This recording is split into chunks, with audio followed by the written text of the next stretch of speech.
Yes. Good morning sir. Morning. Sir ये last project account की file है, आप एक बार चेक कर लें, फिर मैं क्लाइंट को मेल कर देता हूँ। Take a seat. No sir, I am fit, thank you. Sir आप हम सबके आइडियल हैं, मैं भी आपकी तरह बनना चाहता हूँ। देखो, मेहनत और लगन से काम करते रहो, एक दिन मुझसे भी बेहतर बिजनेसमैन बनोगे। सर एक बात पूछूं आपसे, बुरा तो नहीं मानेंगे आप? पूछो। सर आप माजूरी के बावजूद भी आज इस मकाम पर हैं, हालांकि लोग तो माजूरी में दूसरे लोगों पर बोझ बन जाते हैं। कामयाबी के पीछे देखो मेहनत दरकार होती है। अगर जिस्मानी माजूरी हो भी तो उससे कभी भी नाकामी का बहाना नहीं बनाना चाहिए और कभी जिंदगी में हिम्मत नहीं हारनी चाहिए। ये ऊपर वाले के हाथ में है कि वो कामयाबी किसे दे। कभी भी इंसान को मेहनत से कतराना नहीं चाहिए। आई एम सॉरी सर, मेरा कहने का मतलब वो नहीं था, अगर आपको बुरा लगा हो तो माजर चाहता हूँ।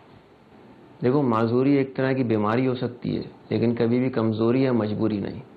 और मुझे भी मेरे अपनों ने मुझे अपनी जहनी माजूरी से निकालने के लिए बहुत सपोर्ट किया, वरना दूसरों के साथ साथ मैं भी आज खुद पे बोझ होता। आई एम सॉरी सर, मैं यहाँ एक चार्टर्ड अकाउंटेंट हायर हुआ हूँ और मैंने सुना है कि आप भी कहीं चार्टर्ड अकाउंटेंट थे, तो आपने इतना बड़ा बिजनेस कैसे शुरू किया? मैं सिर्फ उस बारे में जानना चाह रहा था। आओ बैठो, ये राज भी मैं आज तुम्हें बताता हूँ।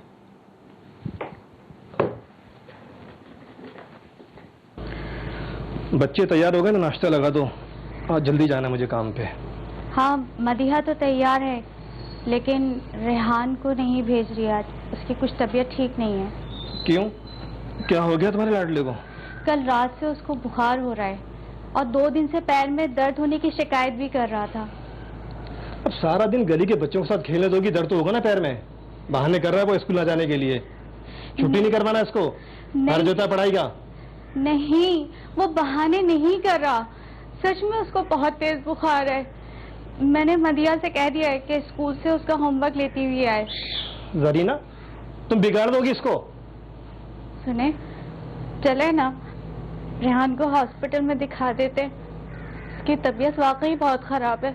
जरीना बेगम, नाश्ता लगा दो, ऑफिस के लिए देर हो रही है मुझे। इसके माथे पे ठंडे पानी की पट्टी रखो, ठीक हो जाएगा। और देखना मेरे जाते कैसे दौड़ता हुआ गली में जाकर खेलने के लिए। शाम को आगे बात करते हैं, काम पे जाना बहुत जरूरी है। क्या छोड़ दो ये काम भी? सुबह सुबह दिमाग खराब करके रखा हुआ है। रास्ता देंगे आप? हटो। ठीक है, आप अपने बेटे को बुला दें, हम पोलियो कतरे पिला देंगे। लेकिन हमने अपने बच्चों को बचपन से ही पोलियो के कतरे नहीं पिलाए, न बेटी को न बेटे को। देखिए, ये तो आपने बहुत गलत किया। लेकिन मेरे शौहर ने मना किया है, उनकी इजाजत के बगैर तो हमने कभी भी कोई दवा नहीं पिलाई अपने बच्चों को। देखिए, अगर आप बच्चों को ये दवाई नहीं पिलाएंगी तो अभी तो कुछ नहीं होगा, लेकिन आगे जाकर बहन उनको कोई परेशानी हो सकती है। ये दवाई बच्चों के लिए बहुत जरूरी है। देखिए, मैं आपसे यही अर्ज कर रही हूँ कि मैं अपने शौहर की इजाजत के बगैर कोई दवा नहीं पिला सकती, क्योंकि मैं उनके खिलाफ नहीं जा सकती। आपकी समझ में नहीं आ रहा, आप अपना भी वक्त जाया कर रही हैं और मेरा भी। देखिए, मेरा काम था आपको समझाना, आप अपने बच्चों की जिंदगी का खुद खेल रही हैं। अच्छा, अल्लाह हाफिज।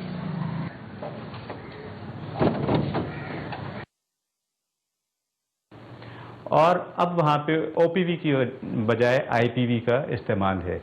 ओपीवी क्यों है, यानी ओरल ड्रग क्यों दी जाती है? क्योंकि it is easy to use, इसके लिए आपको कोई ट्रेंड स्टाफ की ज़रूरत नहीं है और आराम से ये हर जगह, हर दूर दराज इलाकों तक भी पहुँचाई जा सकती है।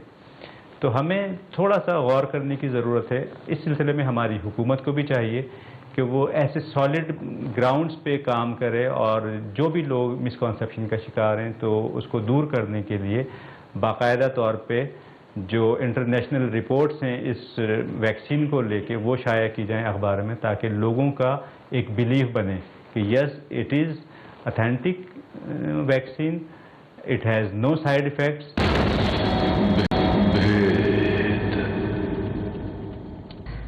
सलमान, आप इसे हॉस्पिटल ले चले, खुदा के लिए। बुखार इसका बढ़ता ही जा रहा है, कम ही नहीं हो रहा। जब खड़े होने की कोशिश करता है ना अपने पैरों पे, तो बार बार गिर जाता है, मेरा दिल दहल जाता है। रेहान, रेहान बेटा उठो मेरा बच्चा, शाबाश। आराम से, आराम से। इधर आओ, इधर आओ, शाबाश। खड़े हो, खड़े हो। अरे रेहान, रेहान। रेहान बेटा, हाँ चलो देखो, चलो अब्बू को चल के दिखाओ। आओ शाबाश, चलो चलो।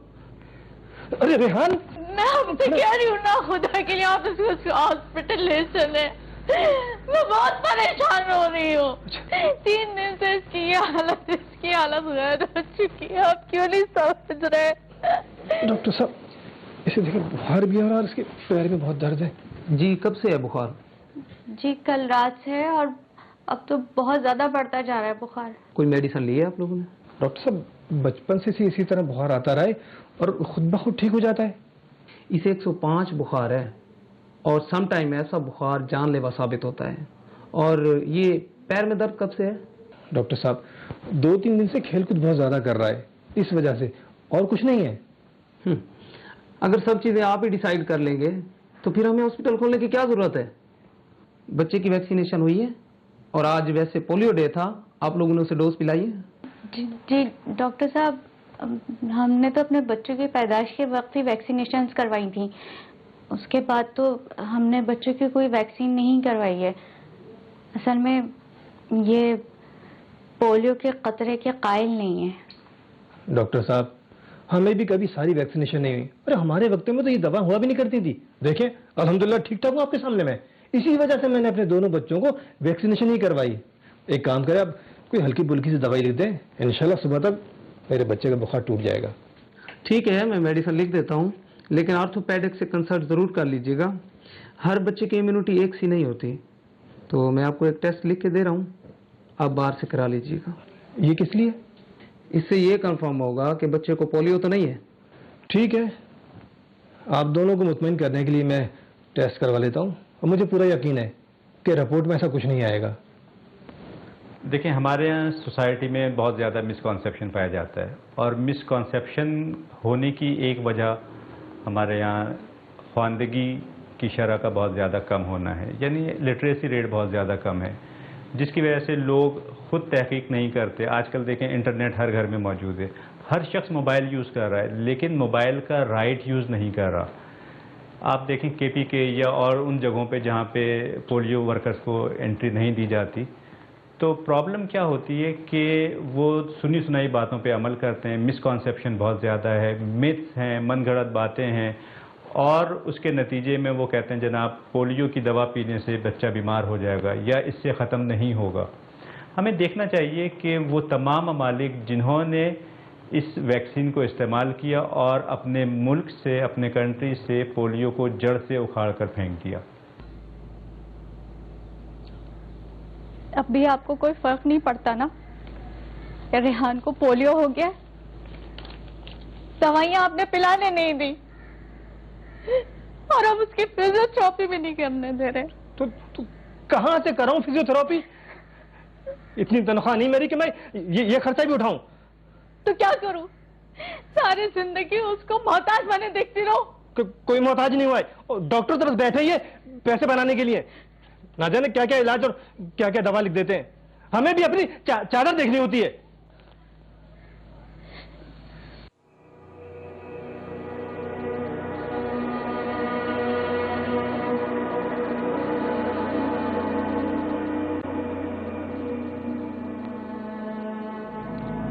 मुझे भी खेलना।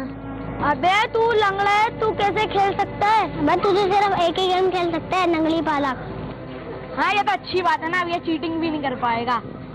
लंगड़ा लंगड़ा लंगड़ा लंगड़ा लंगड़ा लंगड़ा लंगड़ा लंगड़ा लंगड़ा। खबरदार जो किसी ने मेरे भाई को लंगड़ा बोला, टांग के तोड़ दूंगी इसकी। भागो यहाँ से।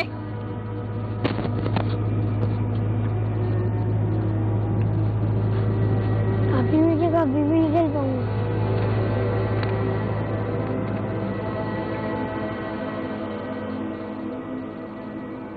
मेरी बहन मेरी दोस्त बन गई, मेरे साथ खेलती, अपना सारा वक्त मुझे देती कि कहीं मैं अकेलापन महसूस ना करूं। मेरी अम्मी हर रात मेरे पैरों पर तेल का मसाज करती।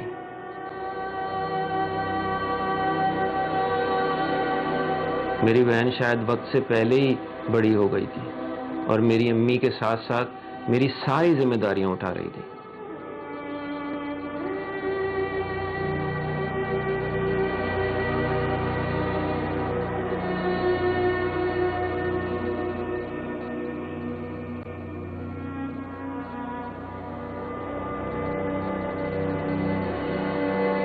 मेरी बहन मेरा बोझ उठाने लग गई थी कि कहीं मैं माजूरी की वजह से लड़खड़ा ना जाऊं। अब्बू को नदामत थी अपनी गलती पर, लेकिन मर्द होने की वजह से उन्हें अपनी अना का भरम भी रखना था।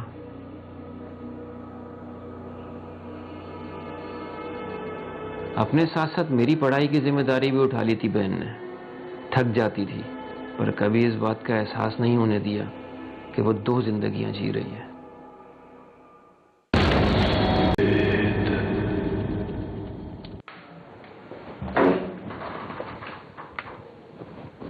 Good morning. Good morning. Please take your seat, Mr. Rehan. Thank you.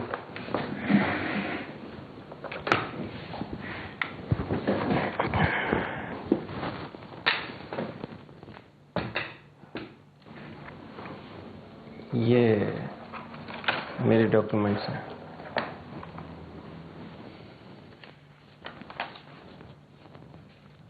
कितने अरसे से? क्या मतलब, मैं समझा नहीं सर। I mean, आप कितने अरसे से हैंडीकैप हैं? 25 साल से। 25 साल से? पता इतना लंबा अरसा, कोई ट्रीटमेंट नहीं करवाया? लेकिन सर इस बात का मेरी जॉब से क्या लेना देना? लेना देना है मिस्टर रेहान। आपके डॉक्यूमेंट इस जॉब के लिए बिल्कुल परफेक्ट हैं। आप एक टॉपर हैं और अकाउंट्स में भी आपके बहुत अच्छे मार्क्स हैं, लेकिन हम आपको ये जॉब ऑफर नहीं कर सकते। लेकिन क्यों सर? आप लोगों ने जो न्यूज़पेपर में ऐड दिया था उसके हिसाब से मेरी क्वालिफिकेशन पूरी है। मेरे डॉक्यूमेंट्स भी आप चेक करवा सकते हैं कि ये फेक नहीं है। मिस्टर रेहान, बात सिर्फ इतनी सी है कि हमें एक फिजिकली एक्टिव अकाउंटेंट की ज़रूरत है। हमें अक्सर बाहर बहुत सी मीटिंग अटेंड करनी होती हैं और हम किसी भी ऐसे डिसेबल पर्सन को ये जॉब ऑफर नहीं कर सकते। So I am sorry. But I am not. लेकिन क्यों मैम? फरहान, तुम इसके सिर्फ अपीयरेंस देख रहे हो, जो कि तुम्हें फिजिकली फिट नहीं लग रही, लेकिन मैं इसकी मेंटल एबिलिटी देख रही हूँ। टॉपर है, जॉब के लिए क्वालिफाइड है। हाँ, अगर ये अपनी छोटी सी डिसेबिलिटी को लेकर लोगों पे बोझ बन जाता तो फिर शायद कोई और बात थी। जब इसने खुद को एक चांस दिया है तो फिर हम क्यों नहीं? लेकिन ma'am. Farhan, I am the boss, so please let me make my decisions. By the way, जब आपने भी ये कंपनी ज्वाइन की थी तो आपके पास एक्सपीरियंस नहीं था और ना ही रेहान जितने marks, right? Anyway, welcome to our company. Thank you so much. Thank you so much madam. उम्मीद करती हूँ कि आप अपनी बेस्ट परफॉर्मेंस देंगे। इंशाल्लाह, इंशाल्लाह, I will madam. Thank you so much madam. Thank you sir.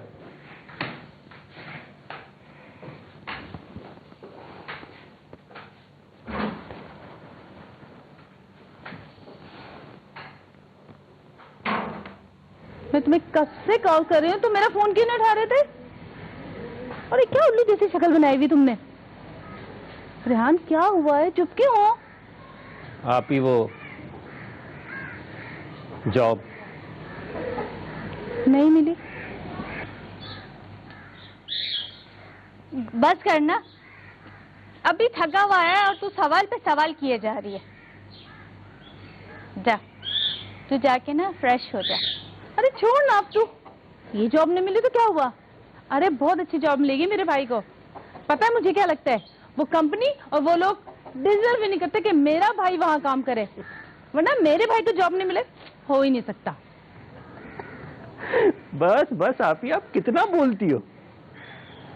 मैं तो ये कहने लगा था कि मुझे नौकरी मिल गई है। या अल्लाह, तेरा लाख लाख शुक्र है। ड्रामेबाज, इतनी देर से मुझसे ड्रामे कर रहा है तू? अगर मैं ये ड्रामा नहीं करता तो मेरी आप ही के चेहरे पे जो खुशी आई है ये कैसे देख पाता। अच्छा, सिर्फ खुशी? मिठाई का है मेरी। अच्छा अच्छा अच्छा, प्रॉमिस, पहली सैलरी पे मैं आपको ला के दूंगा। ये छोड़ो अब। पक्का? हाँ। अरे छोड़ इसको, बैठ तू। बेटा ये बता, लोग कैसे हैं? तुझसे वो वहाँ पे वजन तो नहीं उठवाएंगे ना, क्योंकि तेरी हालत वजन उठाने वाली तो है नहीं। कैसी बातें कर रही हो तुम? ये कोई रेलवे स्टेशन पे कुली थोड़ी लग गया है। नहीं नहीं अम्मी, बहुत अच्छे लोग हैं और ख़ास तौर पर मेरी बॉस बहुत सपोर्टिव है। हमारी जितनी भी मेहनत हुई उन्होंने बिल्कुल ज़ाया नहीं जाने दी। अल्लाह भला करे उनका। आपको खुशी नहीं हुई क्या? तुम्हें हमेशा से ऐसा क्यों लगता है कि मुझे रिहान की या उसकी खुशी की कोई फिक्र नहीं? मैंने तो कभी भी ऐसा नहीं कहा।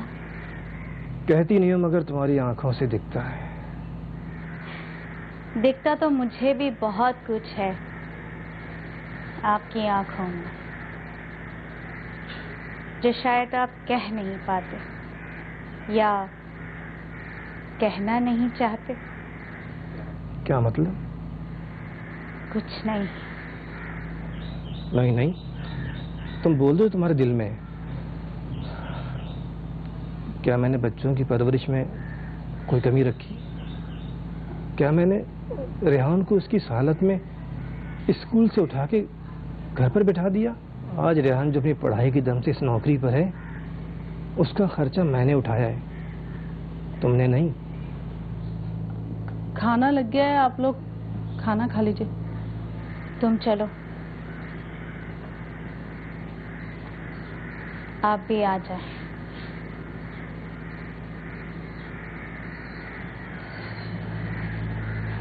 और एक बात कान खोल के सुन ले, तेरी सैलरी मिलेगी ना तो मैं बहुत अच्छे से गिफ्ट लूंगी। अच्छा, पहले सिर्फ मिठाई थी, अब गिफ्ट भी। इसका मतलब मेरी पहली सैलरी यहीं कुर्बान होगी। अब इतना हक तो बनता है ना मेरा। नहीं अभी, आपका इससे कई ज्यादा हक बनता है। मेरा भैया। अरे अब्बू, आप वहां क्यों खड़े हैं? आए ना, बैठे। वो बेटा, चाय की तलब हो रही थी, एक कप चाय बना दोगी? जी अब्बू, आप बैठे, मैं अभी चाय बना के लाती हूँ।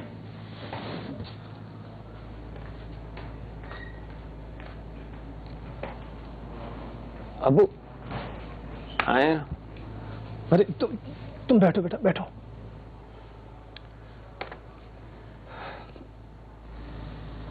क्या हुआ अब्बू, कुछ कहना चाह रहे हैं?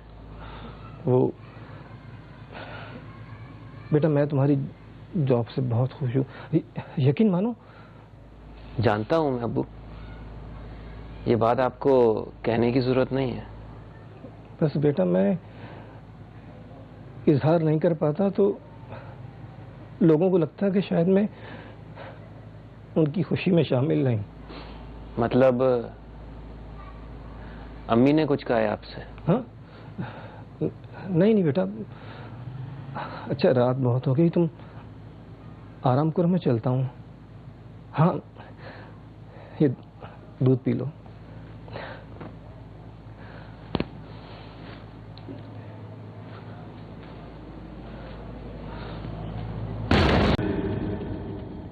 मदीहा बेटा, अरे ये सब काम छोड़, ये देख, ये जरा देख। क्या है अम्मी?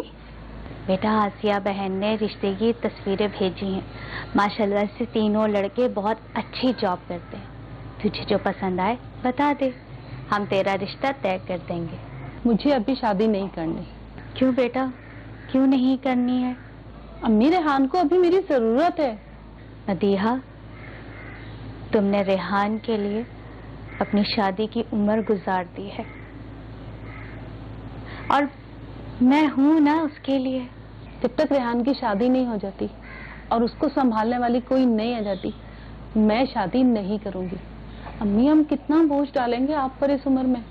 लेकिन अब तो रेहान की जॉब भी हो गई है और आहिस्ता आहिस्ता तो वो सेटल हो जाएगा। अम्मी, मुझे इस बारे में कोई बात नहीं करनी, बस।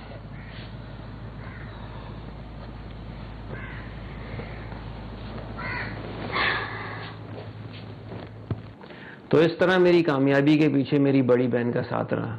हर वक्त वो बैकबोन बन के मेरे साथ रही कि मैं कहीं कमज़ोर ना पड़ जाऊं। अगर वो नहीं होती तो शायद मैं भी दूसरों की तरह इस माजूरी को अपनी मजबूरी तस्लीम करके बैठ जाता। सर, आप वाकई बहुत खुशनसीब हैं कि आपको इतना सहारा देने वाली और इतना प्यार करने वाली बहन मिली। हाँ, और उसने भी कभी मुझे इस बात का एहसास नहीं दिलाया कि वो मेरा सहारा है, बल्कि मेरी ताकत और हिम्मत बनकर हमेशा मेरे साथ चलती रही। तुम भी इस तरह मेहनत और लगन से काम करते रहोगे तो वो दिन दूर नहीं है रज़ा कि जब कामयाबी तुम्हारा मुकद्दर बने। सर, मैं आपसे वादा करता हूँ कि मैं अपनी बेस्ट परफॉर्मेंस दूंगा और आपकी तरह बनूंगा, इंशाअल्लाह।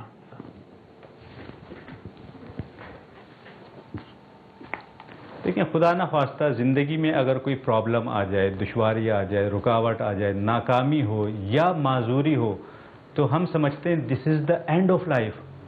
This is not the end of life, in fact it is a band of life.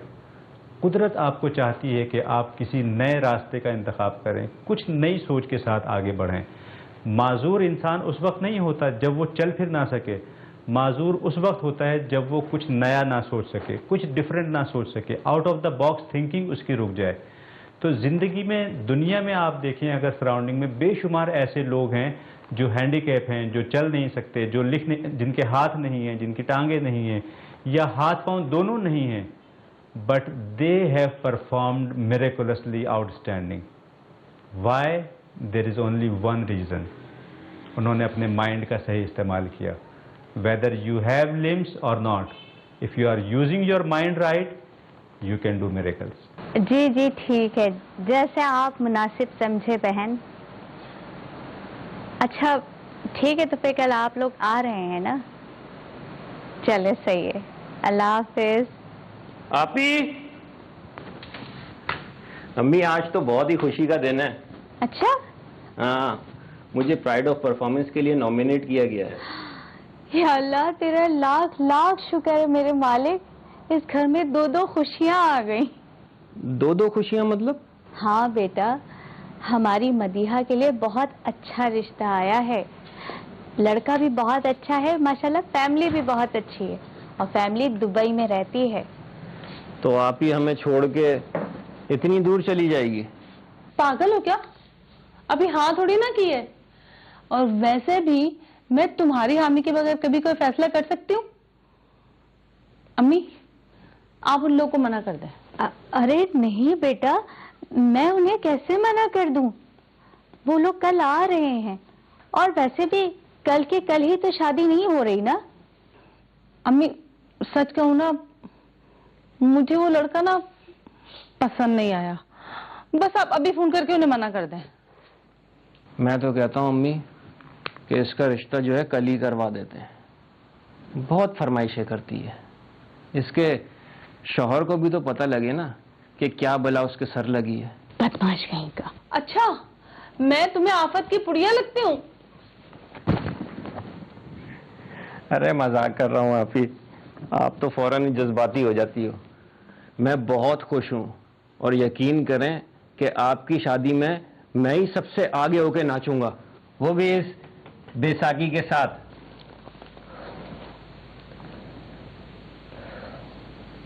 Rehan बेटा, मुझे माफ कर दो। ये क्या बात कर रहे हैं अब्बू आप? बेटा, मैंने तुम्हें हर खुशी से महरूम कर दिया। तुमसे तुम्हारा बचपन छीन लिया।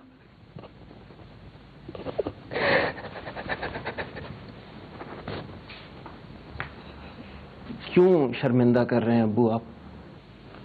बेटा बोल लेने दो आज इन्हें। हाँ बेटा, मेरी जिद और अना ने तुम्हारी जिंदगी बर्बाद कर दी।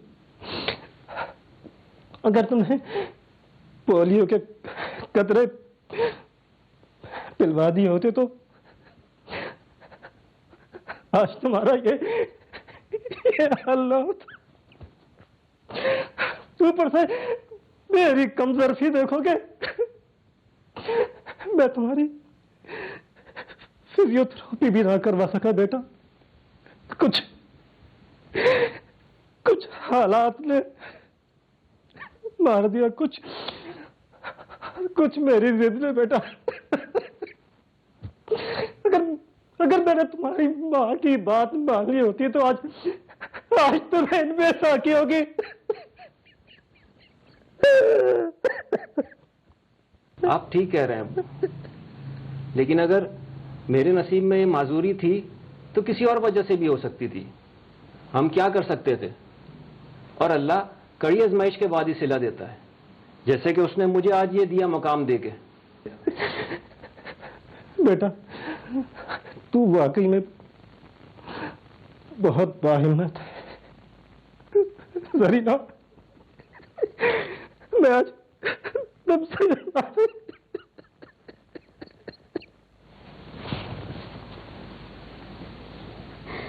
हमें आपकी माफी की जरूरत नहीं है। आपको अपनी गलती का एहसास हो गया, हमारे लिए यही बहुत है। अल्लाह पाक ने हमें इतनी खुशियां दे दी हैं, हमें उसका शुक्र अदा करना चाहिए और आने वाले वक्त में अपनी खैर व आफियत की दुआ करनी चाहिए। और हमें इस बात से सबक हासिल करना चाहिए कि हमारी छोटी सी लापरवाही हमारे लिए कभी कभी नुकसानदेह भी हो सकती है।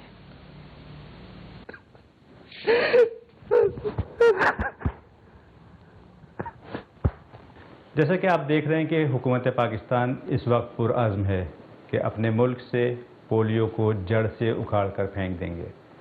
तो आपको भी इस मुहिम का, इस अज़्म का हिस्सा बनना चाहिए। और अगर आपके घरों में छोटे बच्चे हैं, उन्हें ये पोलियो वैक्सीन ज़रूर पिलवाएं। बिल्कुल नहीं, एक पॉजिटिव माइंडसेट के साथ इस मुहिम का हिस्सा बने, पोलियो वैक्सीन पिलवाएं। और अगर आपके घर में छोटे बच्चे नहीं हैं, अपने सराउंडिंग में, अपने नेबरहुड में देखें, लोगों को एजुकेट करें, क्योंकि एक रोशन मुस्तकबिल के लिए सेहतमंद कौम का होना बहुत ज़रूरी है। पोलियो की वजह से अमूमी तौर पे एक हाथ, पाँव, दोनों पाँव या बहुत सी दफ़ा सांस लेने में प्रॉब्लम होती है। लोग समझते हैं कि जनाब माजूरी हो गई, अगर एक पाँव काम नहीं कर रहा जनाब माजूरी हो गई, दिल बर्दाश्ता हो जाते हैं। बहुत से लोग खुदकुशी की तरफ चले जाते हैं। लेकिन ऐसे लोगों को मैं बताना चाहूँगा कि अगर वो हमारी इस मौजूदा दौर में एक जीती जागती मिसाल है निक नाम का एक ज़बरदस्त trainer, corporate trainer, motivational speaker, Australia से ताल्लुक़ है। अगर आप देखें तो उसके दोनों पाँव नहीं हैं, और पाँव भी कोई घुटनों तक नहीं, पाँव भी बिल्कुल थाइज भी नहीं है, दोनों हाथ नहीं हैं, यानी he is the person without limbs. सिर्फ धड़ है उसका और वो ज़बरदस्त परफॉर्म कर रहा है। उसने हिम्मत नहीं हारी और उसने क्या किया, उसने फोकस किया उस चीज़ पे जो उसके पास थी। हमारे यहाँ प्रॉब्लम क्या होता है, हम उन चीज़ों को फोकस करते हैं जो नहीं हैं, यानी अगर चल फिर नहीं सकते तो उस माजूरी को फोकस करेंगे। मैं ये कहना चाहता हूँ कि focus on what you have, जो चीज़ है आपके पास उसको फोकस करें। उसके पास दिमाग था, उसके पास ज़बान थी, निक ने उन चीज़ों को फोकस किया, इस्तेमाल किया और एक ज़बरदस्त मोटिवेशनल स्पीकर और ट्रेनर बन गया। कामयाब तरीन इंसान है। बहुत से अच्छे खासे चलते फिरते लोग उस जैसी आइडियल ज़िंदगी को गुजारने की ख्वाहिश करते हैं जो लग्जरीज उसके पास हैं, तो आप क्यों नहीं कर सकते? मैं सिर्फ आपसे इतना कहना चाहता हूँ, focus on what you have.